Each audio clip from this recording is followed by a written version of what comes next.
Hello mga karaki, magluluto ako ngayon ng chicken halang-halang.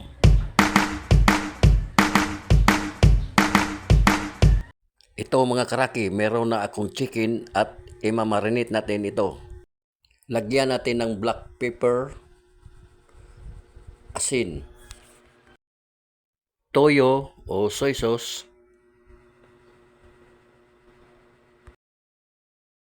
sukang tuba o coconut vinegar, at atsuete, pampakulay. Haluin para ma-mix ang mga panimpla.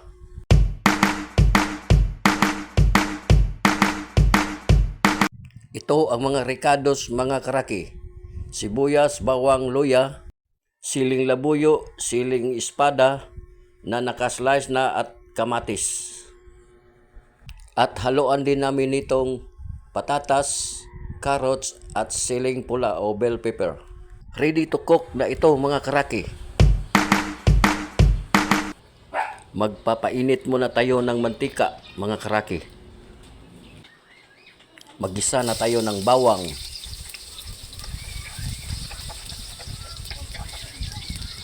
sibuyas, luya. Haluin muna natin. Pagkatapos mahalo, isunod na naman natin ang sili, kamatis at ang siling espada. Yan. Tsaka haluin. Haluin, paitusin hanggang lumambot na yung kamatis. Yan. At ilagay na rin natin ang nakamarinate na manok.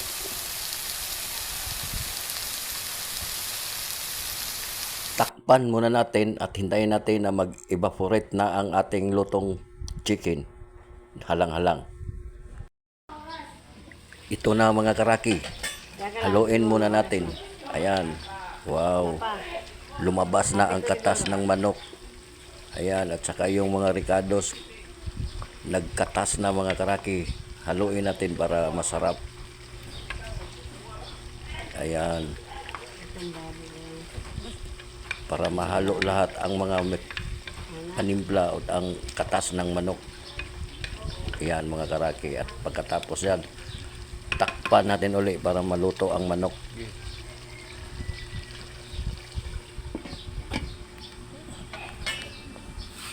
Ayan mga karaki. Ito na mga karaki. Pagkatapos ng mga 10 minuto, ito na. Wow. Nilagyan na namin ito ng kunting tubig. Ayan. Para hindi matuyo ang ating chicken halang-halang. Ayan mga karaki. Ilagay na rin natin ang gulay, ang patatas, carrots at ang bell pepper. Ayan. Wow. Sarap na tingnan. Takpan muna natin uli at hintayin natin na maluto ang gulay. Ito na mga karaki. Luto na ang ating chicken halang-halang. Wow. Malambot na ang gulay. Yan. Yan. Pareho lang din ito sa chicken apretada. Ang nakaiba lang nito, itong chicken halang ay maanghang kasi may halo itong siling labuyo. Kaya tinatawag itong chicken halang-halang. Yan mga karaki. Luto na ang ating chicken halang-halang. Ready to serve na ang ating chicken halang-halang mga karaki. Wow. Kainan na. Hanggang sa susunod.